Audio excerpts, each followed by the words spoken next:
Hi, my name is Zachary Webb Nicholls. I'm known in the shark world as Dr. Jaws, and it kind of was like a family thing at first. It was like a little bit of a joke, but you know, I was on the science track and I realized I wanted to do more outreach and more creative ways to kind of explain science. And then it just kind of stuck. Like I was thinking, you know what, Dr. Jaws is like a fun name. It's a little goofy. I'm from the same university as Doctor Who and Dr. Seuss, so but it's like a fun way to engage people. You know, the kids really love it whenever I like present at aquariums and schools and stuff. And I don't know, it's just easily recognizable. So it's kind of built up. I've been doing this for 6 years, and it's cool to see how it's changed and grown. So I kind of like, my style of outreach is I like looking at sharks through a mix of art and science and philosophy and ocean lore. And I do that in different mediums. So I do it through books. I write a lot of different books for both middle school and high school audiences, and then adult audiences with this new Bull Shark Compendium. But I also do YouTube, Facebook, lectures. I go to schools and talk about sharks from where I'm originally from, Chesapeake Bay.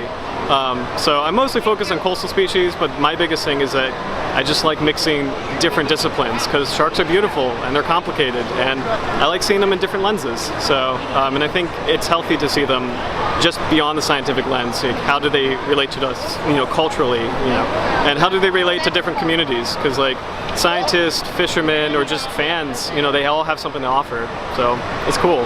So if I was able to teach everybody one thing about sharks, one of my biggest things is bycatch. Like in the United States, bycatch seems to be like one of the biggest things that's hurting sharks, and it's a tricky issue because, you know, what happens is, like, you know, people order fish at the restaurant, they don't know where it comes from, they don't really realize that, you know, it's like fishermen fishing, you know, commercial fishing, like long lining, bottom trawling. It does cause a lot of damage to the marine environment, but it's tricky. There's no right answer in terms of, like, you know, whether or not you should choose to eat fish in a restaurant, because like you know, fishing is a culture and an economy, but it's also something directly hurting sharks.